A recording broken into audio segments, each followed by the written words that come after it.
ليظهره على الدين كله.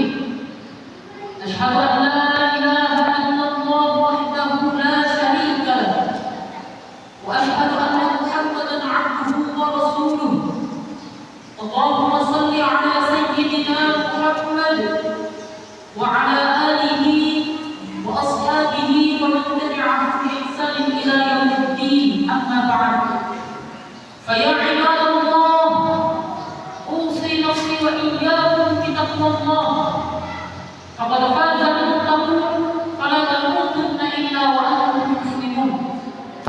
قال الله تعالى في كتابه الكريم: يا أيها الذين آمنوا اتقوا الله حق تقاته ولا تموتن إلا وأنتم مسلمون.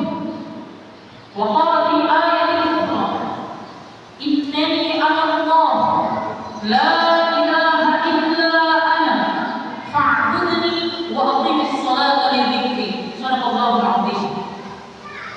Hadirin kaum muslimin rahimahumullah, di hari yang penuh dengan kemuliaan ini, di bulan yang penuh dengan keberkahan ini, khatib mengajak kepada pribadi dan kepada kita semua agar senantiasa meningkatkan syukur kita kepada Allah Subhanahu wa Ta'ala.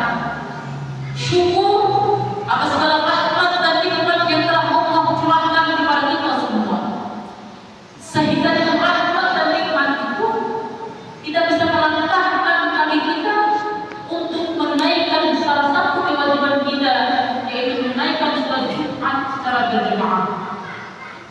Kita berdoa kepada Allah Subhanahu wa Ta'ala, semoga Jumat di hari ini dijadikan oleh Allah Subhanahu wa Ta'ala sebagai Jumat terbaik di antara sekian Jumat yang pernah kita lalui.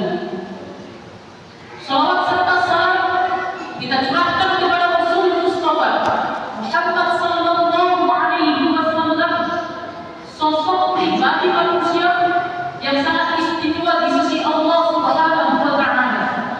Dan keistimewaan Rasulullah sallallahu alaihi wasallam ini Allah firmankan dalam Al-Qur'anul Karim: wa innaka la'ala khuluqin 'azim.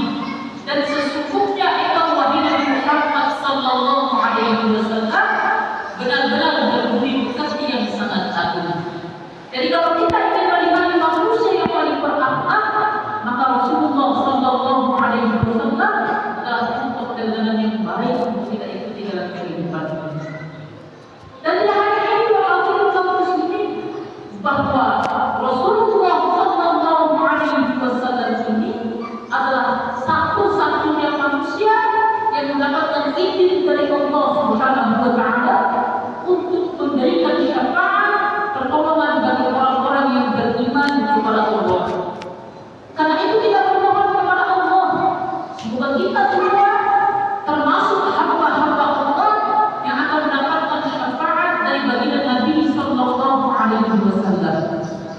Hadirin kaum muslimin rahimahullah, tak lupa khatib juga berwasiat kepada pribadi dan kepada kita semua agar senantiasa meningkatkan ketakwaan kita kepada Allah. Takwa dalam arti menjalankan semua perintah Allah Subhanahu wa Ta'ala dan menjauhi semua yang dilarang oleh Allah Subhanahu wa Ta'ala. Dan salah satu perintah Allah yang wajib kita tunaikan dalam kehidupan ini adalah sholat. Maka pada kesempatan yang berbahagia ini, khatib akan mengambil khutbah dengan judul hikmah sholat untuk kehidupan dunia dan akhirat kita. Hadirin kaum muslimin rahimahumullah, sholat adalah ibadah yang sangat istimewa di sisi Allah Subhanahu wa Ta'ala, melebihi keistimewaan ibadah yang lain. Kalau kita perhatikan hadirin kaum muslimin, ketika Allah wajibkan kepada kita untuk puasa, maka Allah hanya menyebutkan ayatnya lewat malaikat Jibril alaihi salam. Ya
Dan hikmah terbesar ini hadirin kaum muslimin, langsung Allah firmankan dalam Al-Quranul Karim pada surah Taha ayat yang ke-14 itu. Innani Allah la ilaha illa ana fa'budni wa aqimis salata li dzikri. Allah berfirman kepada kita semua, sesungguhnya aku ini adalah Allah, tidak ada Tuhan selain aku, maka sembahlah aku. Bagaimana cara menyembah Allah? Wa aqimis salata li dzikri. Tunaikan salat sebagai zikir kepadaku. Hikmah terbesar, esensi terbesar ketika Allah mengajarkan kepada kita untuk sholat, untuk menunjukkan penghambaan kita di hadapan Allah Subhanahu wa Ta'ala. Kita ini hamba yang harus sujud kepada Allah. Karena itu sebagaimana ini sholat hadirin kaum muslimin. Kenapa mereka sholat? Karena mereka hamba di hadapan Allah Subhanahu wa Ta'ala. Nabi Ibrahim sholat, bahkan juga berdoa kepada Allah agar dirinya dan seluruh keturunan-keturunannya adalah orang-orang yang mampu mendirikan salat. Rabbi ja'alni muqimas salati wa min dhurriyyati rabbana wa taqabbal du'a. Ya Allah, ya Tuhanku, jadikanlah aku dan seluruh keturunan-keturunanku adalah orang-orang yang mampu mendirikan salat. Rabbana wa taqabbal du'a. Ya Allah, terima doa.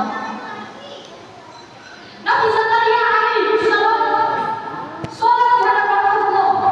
Bahkan ketika Nabi Zakaria alaihi salam meminta ketundukan kepada Allah, pengampunannya saat sholat, hunalika da'a Zakaria rabbah qala rabbi hab li min ladunka dhurriyyatan thayyibah innaka sami'ud du'a. Di sana Nabi Zakaria alaihi salam berdoa kepada Allah Subhanahu wa Ta'ala, ya Allah, anugerahkanlah kepada keturunan yang saleh, keturunan yang baik dari sini saja. Innaka sami'ud du'a. Sesungguhnya itu Maha mendengar doa. Kapan dikabulkan? Saat salat.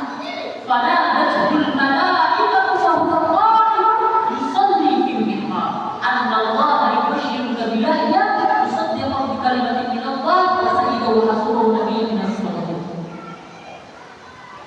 Nabi Muhammad sallallahu alaihi wasallam bersolat.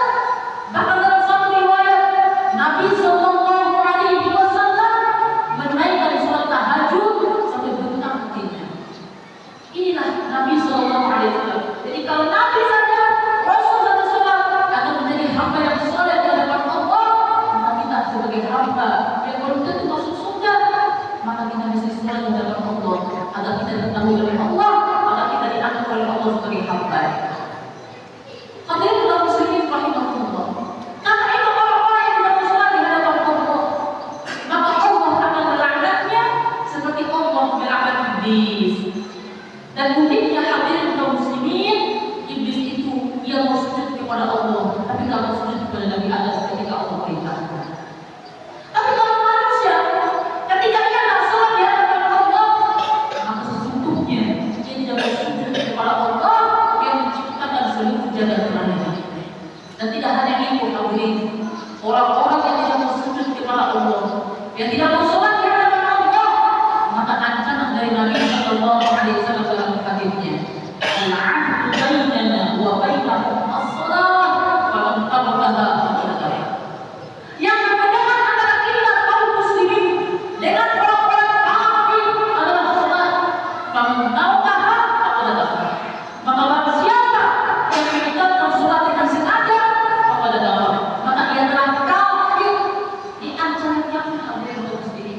Tapi kalau kita istiqomah untuk menaikkan salat di hadapan Allah dan khusyuk pada hadapannya, maka kita termasuk hamba-hamba Allah yang mewarisi surga Firdaus. Ulaika humul warithun alladzina yarithuna al-firdaus. Mereka inilah orang-orang yang akan mewarisi surga Firdaus dan kekal di dalamnya. Siapa orang ini? Qad aflahal mu'minun, yaitu orang-orang yang beriman kepada Allah. Kemudian yang sempurna dan imannya dengan amal soleh. Apa amal soleh pertama?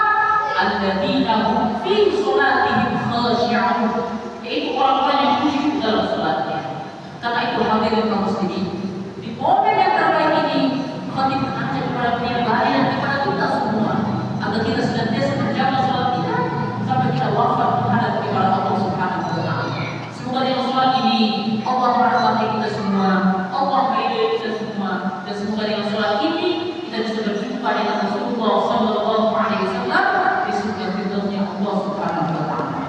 Demikianlah coba singkat teman-teman disampaikan, mudah-mudahan bermanfaat bagi kita semua. Barakallahu fi wa lakum fil Qur'anil 'azim wa nafa'ni wa iyyakum bima fihi min al-ayati wal hikmah. Aku qouli hadza wa astaghfirullah innahu huwal ghafurur rahim.